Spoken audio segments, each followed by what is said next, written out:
Next we have post-performance routines. This is a great way to sort of reflect on the day's performance. I have two examples for you. You have one where, let's say you went 0 for 3 that day with 3 strikeouts. Well, you can use imagery to reflect on those 3 at-bats and maybe pick up on something that was off that day or something that went wrong. And then to counter that into a more positive aspect, you can use imagery. Let's say you went 4 for 4 and hit for the cycle that day. Well, let's reflect with some post-performance imagery and see what was going well that day. Maybe something was different that day that you could pick up on through your imaging experience and through reflecting that you can use in your next at bat. So that's a great way to sort of reflect and engage in what happened that day. And then lastly, we have outside of practice and competition. So let's say you have a big test coming up and you're feeling a little nervous. Well, a great way to sort of prepare yourself is go through some imagery. How do you envision that test going? Maybe you have dinner with your girlfriend's parents and you've never met them before and you're feeling really nervous. You don't know what the dad's going to think. Use imagery of how you envision that dinner going. Maybe what you envision saying to him or how you want to act. So imagery is not something that only is used in athletics or in sports. I mean, it can be used for anything to help sort of calm you down, relax you, and prepare yourself for that moment.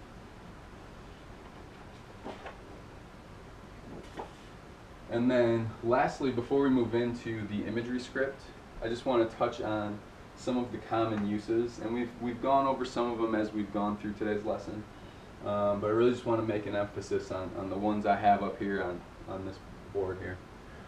So common uses of imagery. Learning new skills. Let's say you're a pitcher, for instance, who wants to learn how to throw a slider. Well, rather than taxing your arm and throwing 50 sliders in a row during your bullpen session, let's practice it through using imagery. Imagine where your arm slot should be. Imagine the ball coming out of your hand, rolling off your fingers with the spin that you want. It's a great way to sort of learn and develop how to do new things.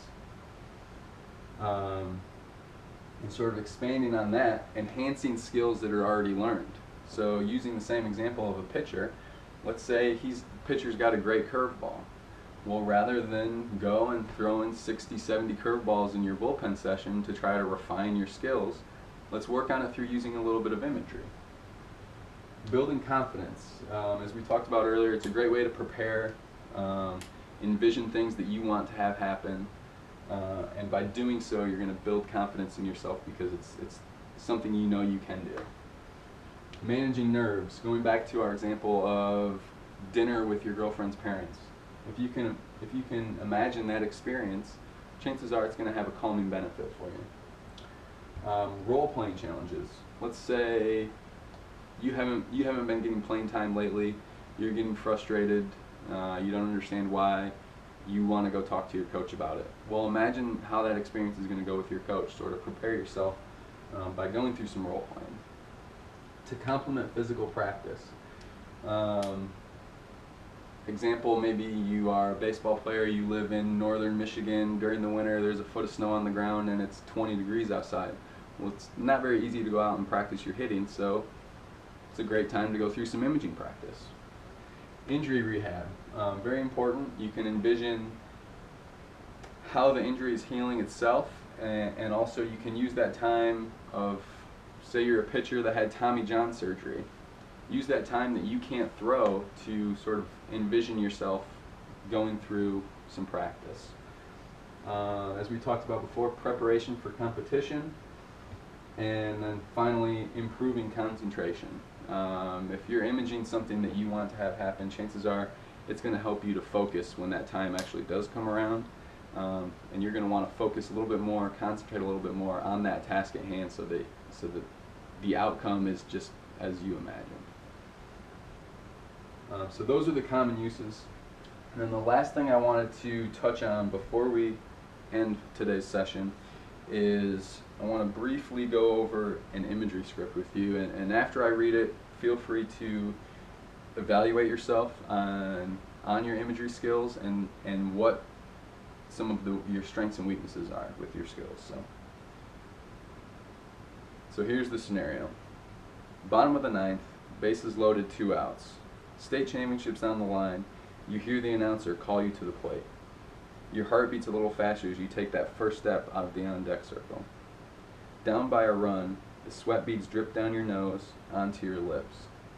You can taste the saltiness of the moment. The crowd has a buzz to it as they anticipate the next pitch. You dig into the batter's box, kicking dirt around until it's just right. You step out, loosely grip the bat with a tension-free grip, and swing with beautiful rhythm. As you tighten your batting gloves one last time, you hear a voice from behind. "You got it, kid," yells your dad. You smile, you step in, you see the fastball, you hit the fastball. What happens next?